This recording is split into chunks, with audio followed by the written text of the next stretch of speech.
Hello, welcome back to Kaijuly. And we are taking a look this time at Godzilla vs. MechaGodzilla from 1974, also known in America, because apparently we can't stop changing the names, as Godzilla vs. the Bionic Monster, and later known as Godzilla vs. the Cosmic Monster. This movie actually was not that bad. Starts off with Anguirus, whatever. Just rolling around on what looks to be ice, but it's not really ice. It's a mountain or something, and yeah. And we get this lady who can see visions of the future, but she sees King Ghidorah, who's not in this movie. So I don't know what that was supposed to be. I thought maybe it would be something to do with Terror of MechaGodzilla, so I looked into that one because I won't be able to watch it because I don't have that one or have access to it. No, there's a different monster in that one, so I have no idea what that was supposed to be about. And they say a giant monster is going to attack things, and it's Godzilla, of course, or we think it's Godzilla, and he's attacking, he's destroying people. Why is he doing this? Because he's Godzilla.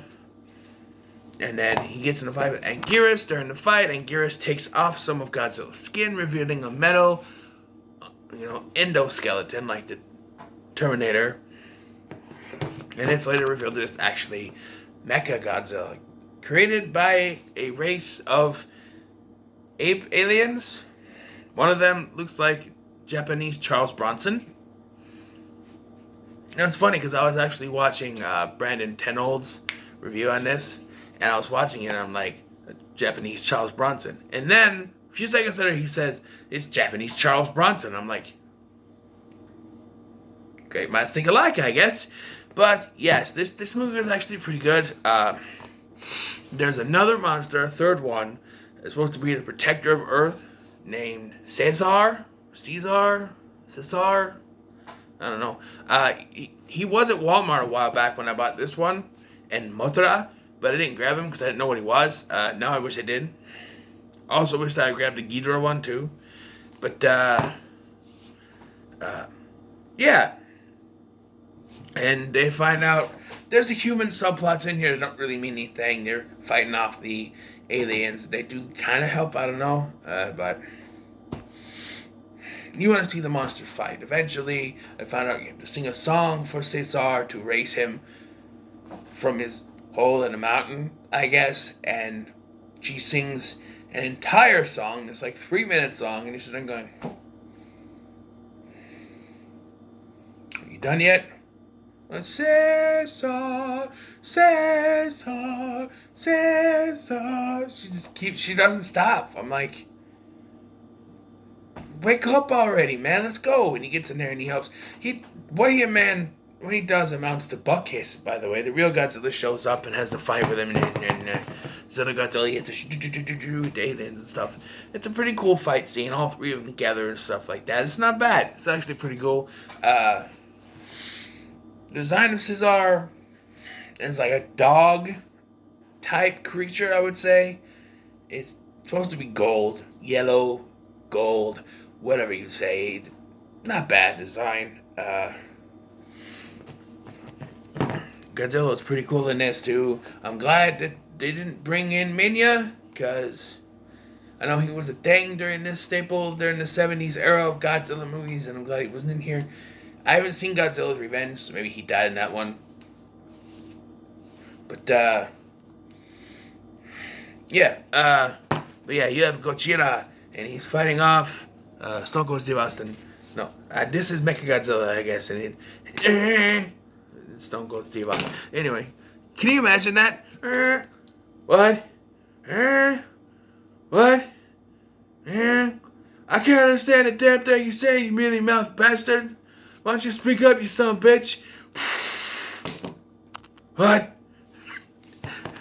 I'm just saying, that would be kind of weird. Also, Godzilla would be like this to Stone Cold. He'd be like this to Stone Cold, and Godzilla's way up here.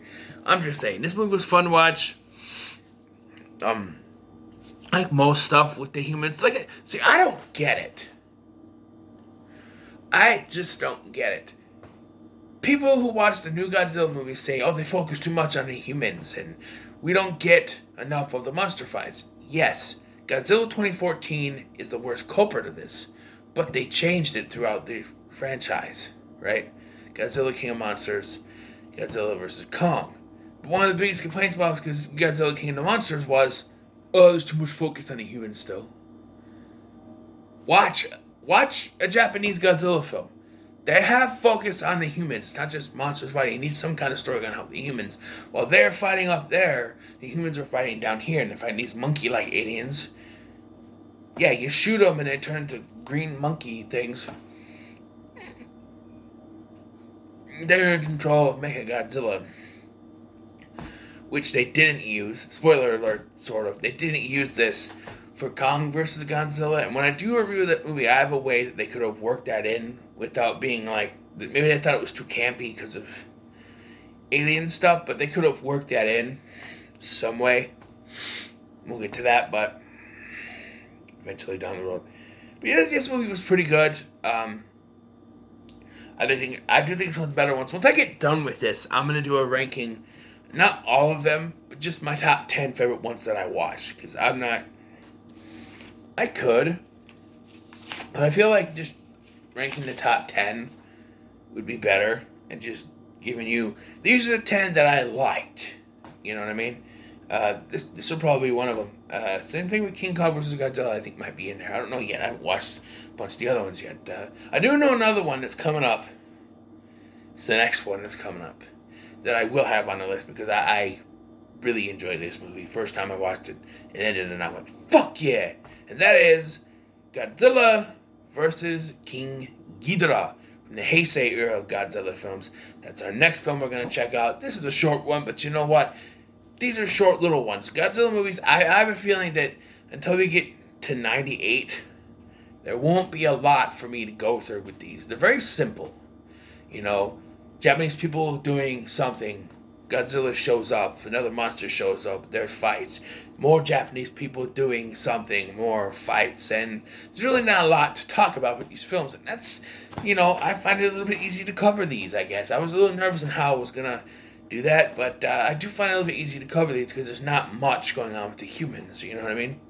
There's some, but it's nothing of importance, where the legendary Godzilla movies are like, the humans are doing something very important, you gotta follow them along. Also, we have giant monsters fighting. So, yeah. Yeah, this was a fun watch. So, what are your thoughts on Godzilla versus MechaGodzilla? Let me know in the comments below. Make sure to like, share, and subscribe. Thank you for watching. I've been Scotty, and I'll see you in the next one.